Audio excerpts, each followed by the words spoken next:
The U20 movie trailer just dropped for Blue Lock season whatever, and let me tell y'all, as a Minnesota sports fan, I am no stranger to being let down time and time and time and time again. But this just hurts, bro. It's gotten so bad that even the Japanese fans are not rocking with this. The same niggas who get down to my little sister can't be this cute and my wife reincarnated into an elementary school student, they ain't rocking with this. That's how you know we are finished. Anime horse racing girls get better animation than this, but hey, hold on. It's low-key gas I might have to tap in. When I look at this, I ask myself, where did it all go wrong?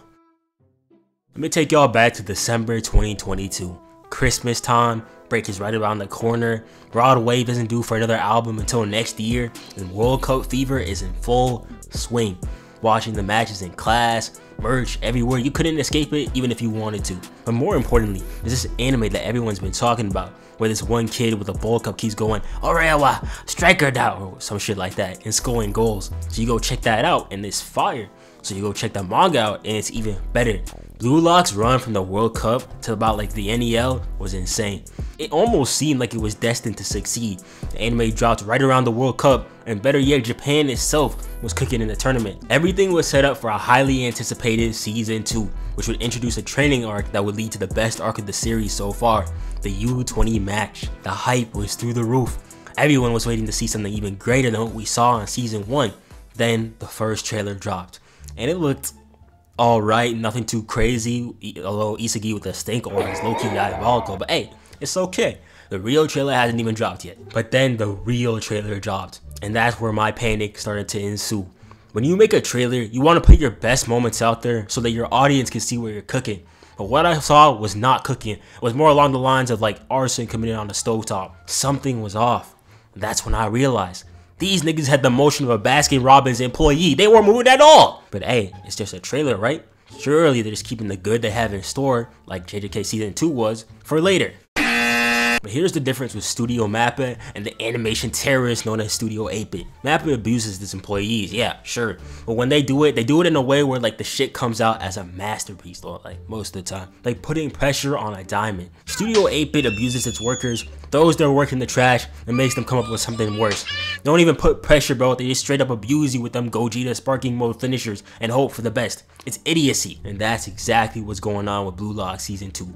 But hey, we haven't even seen how bad this is, so let's take a look, shall we? The first episode actually kind of gave me some hope. The characters were actually moving, somewhat, and everything kind of seemed fine. Sure, there were some like questionable frames, but hey, they aren't even doing much right now for real, so it's alright. Then came episode 2, and this shit was so ass. I have cried 4 times when watching an anime or a manga. The first time was when Gohan snapped against Cell. The second time was when Naruto cried after Ruka remembered his birthday. And the third time was when Yuji hit his domain expansion. This was the 4th time. You know when you're watching a sports game and then your favorite team immediately makes a play at the start of the game that makes you realize, oh yeah, we're cooked. That's exactly how I felt when I saw that first touch from Rin to Shido. I could not believe it. There weren't even any frames anymore. Just pictures sliding across the screen at an irritatingly slow rate. I've had more joy reading through the fliporamas from Captain Underpants than I've ever had at looking at this garbage. They animate stuff like Shido's antennae and then do some fuck shit like this with the actual action. I have seen animations on YouTube from teenagers with more vigor and effort than this. And what they try to make up for this lackluster animation was with these oversaturated, disgusting auras that serve no purpose other than to torture your eyes as you watch the scene unfold. Like take Shido's goal for example. This was awesome in the manga.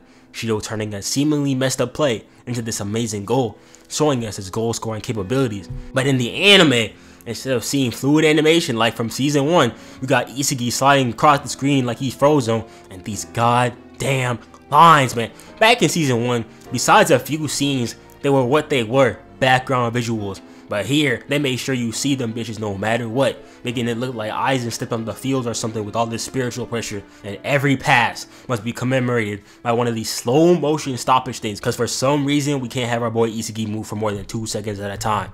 And speaking of which, anytime they do move, it's for non-important scenes like this one, where he's running. And the CGI, which was low-key funny back in the season 1 days because the animation was actually good, is now just another piece of garbage added to the dumpster fire known as season 2.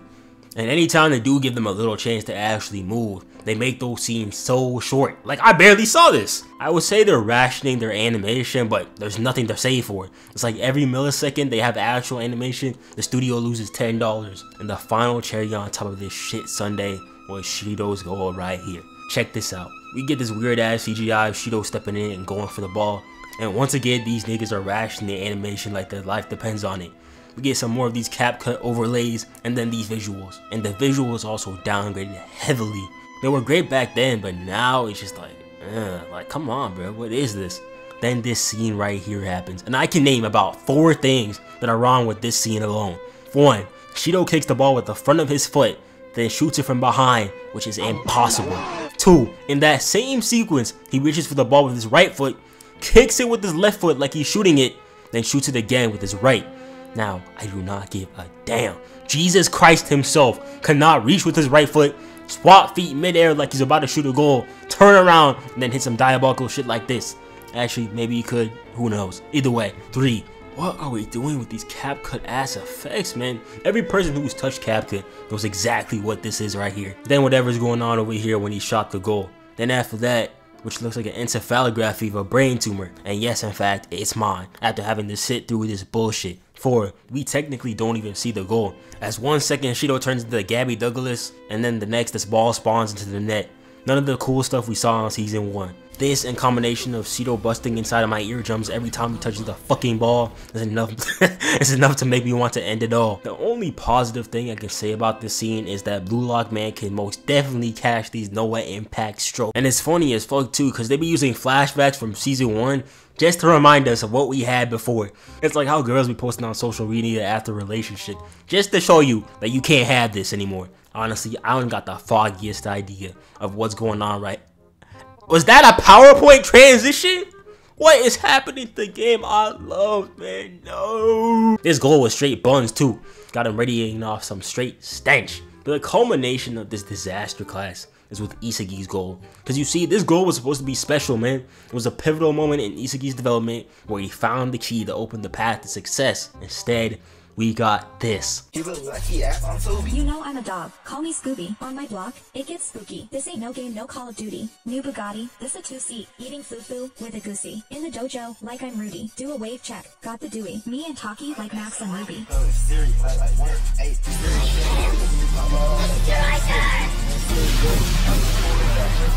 Boys coming really tough to so I've been told. Quick side-by-side of Isagi's first awakening goal versus this one. This shit stinks. But compared to what we saw with Shido's goal, this was a straight masterpiece. I decided to wait for episodes 4 and 5, you know, just to see what would happen. But at this point, it's all the same. Hell, even the fight scenes look goofy, man. First Shido's with Ran, and I don't even know, this is just images getting thrown across the screen. And then this disaster class versus Aiku. Where did he go right here, bro? How does this is not real, bro? This is not real. I don't even know what's going on. But the big question is, where did it all go wrong? Apparently, according to an actual animator that worked on the show, the animators actually did do their job, but the studio just ended up capping the final version and eliminated all the movement and just messed it up. Damn. In the end, while I'm disappointed that this season was straight ass and probably the rest of it's gonna be garbage too, Blue Lock still has a special place in my heart. Because at least the manga is still fire, and when Isagi becomes the soccer king or the king of the strikers, whatever the fuck he wants to be, I'll be happy. Alright, thanks for watching. Goodbye.